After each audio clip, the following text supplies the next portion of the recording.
Think about what makes you the happiest. Are you with certain people? Are you doing something you enjoy? Or are you in a certain place? Everyone feels and expresses happiness in different ways. We can each identify very different aspects of our lives that we feel the happiest in. Can you relate or identify with any of the following examples of what makes some of our team members the happiest? My happiness is found in my family. They are my rock and provide me with the necessary foundation to become successful and independent through their unconditional love and support. They come first and will always be the most important people to me.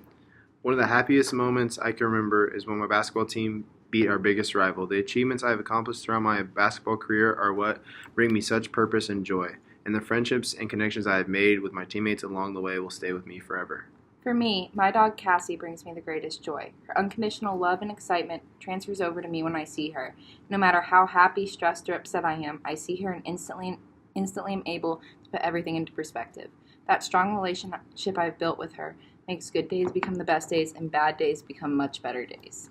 I enjoy traveling and experiencing new adventures and challenges. I am so incredibly happy when I am visiting new places and it allows me to feel alive. My favorite vacation was when I visited San Juan with my family, so experiencing the new culture and community with the closest to me brought me contentment and joy. Clearly, all of these moments described are different, but one major similarity is obvious. We are all so happy at the time those photos were taken. Jay-Z once said, "There are a lot of people with tons of money who aren't happy because either they become a prisoner of their money or they become so consumed with getting money that they don't allow time for happiness." So what exactly is happiness, and how do we achieve it?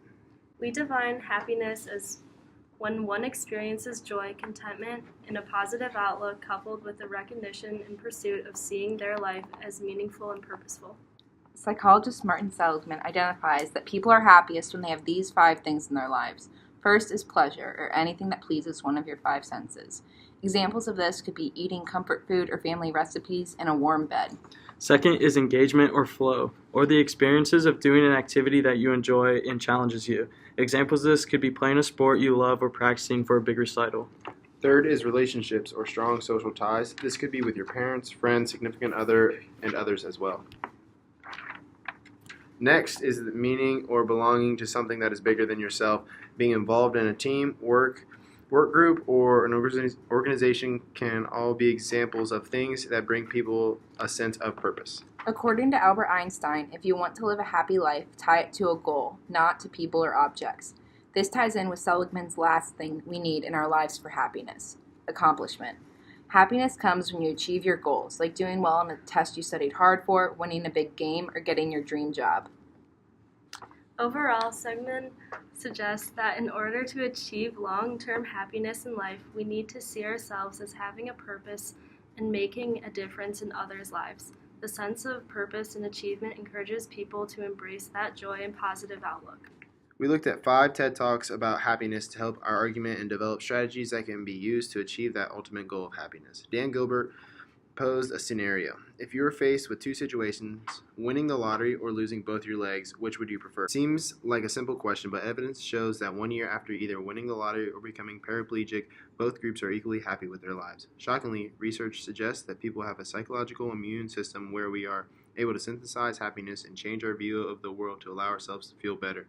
We have 2 types of happiness. Natural happiness occurs when we get what we wanted, and synthetic happiness occurs when we do not get what we wanted. Gilbert's research suggests that our ability to cope and generate personal happiness can be done through synthetic happiness, in which we are able to create contentment and joy out of even life's most traumatic experiences. The story of Sam Burns, a 17-year-old who suffers from a rare disease called progeria, which affects his growth, skin, and heart, relates to Gilbert's argument for synthetic happiness. In his talk, Sam says that when asked by people about his challenges and what others should know about him, he responded that he lives a very happy life. Throughout the course of his discussion, he describes 3 things one must do to achieve a happy life. First, we must be okay with what we cannot do. We cannot waste time feeling sorry for ourselves and must focus on the things we can do. Second, we must surround ourselves with high-quality people that we enjoy being around. And third, always keep moving forward. This allows you to stay focused and get through the hard times by looking forward to the bright future ahead. Raj Raghunathan takes a very different approach and argues that the world has 2 different types of people: those who try to control everything in their lives and those who do not. Research has shown that the more uncertain we are about something in life, the more happiness we get from the uncertain thing. When you try to control everything, you experience more tension. For example, when we know we have a gift from someone, we are happier before we know what the gift is or why we got it. Once we have opened it and know what it is, that excitement and happiness kind of goes away. He suggests that we should seek inner control rather than seeking control over other people in the situation. To do this, adopt a healthy lifestyle of eating healthy, sleeping well, exercising daily, and meditating. Staying healthy is imperative for inner control. Uncertainty is a natural part of life, and if we seek inner control, we realize that it brings happiness to our lives. Next, we have Matt Killingsworth, whose research has found that people are substantially less happy when their minds are wandering and they are not focused on the present. Why? Because when our minds wander, we often think about unpleasant things like worries, stresses, and regrets. But even when people are thinking about good things like vacation, they are still less happy than if they just stayed in the moment. Cindy Crawford seemed to agree with Killingworth when she said, "My goal in life is not to be happy. My goal in life is just to be present." Mind wandering is so frequent that no matter what we are doing, our minds wander at least 30% of the time, and it affects what we are doing in the moment, which creates this unhappiness and lack of fulfillment.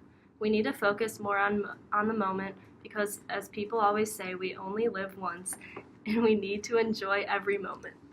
Emily Smith's argument in her talk is similar to Seligman's argument that we described earlier. She believes that our culture is obsessed with happiness and what goes into being happy. Bette Davis agrees with this argument when she said, "A sure way to lose happiness, I found, is to want it at the expense of everything else. But past research has shown that chasing happiness makes people unhappy. Having a meaning or belonging to something bigger than ourselves is the more fulfilling path for health and success." Throughout her research, she has identified 4 pillars of a meaningful life. The first pillar is belonging, which comes from being in relationships where you feel valued and where you value others as well. The second pillar is purpose, which comes down to using your strengths to help serve others. The third pillar is transcendence, where your sense of self fades away and you feel connected to a higher reality. This differs for everyone, but for one person it could be seeing art, while for another it could be through going to church. The fourth pillar is storytelling, which is the story you tell yourself or others about yourself. Creating a personal narrative brings clarity about why you are the way that you are. Through looking at all of this research and TED Talks about happiness, we have come up with some suggestions on how to lead a happy life. Seek strong and valued relationships. Nurture them, protect them, and make them a priority. Relationships prevent loneliness, which is a fundamental way to avoid unhappiness. Do not strive for happiness alone, but seek a meaning and purpose for your life, no matter how big or little. Try to make a difference in others' lives and serve others.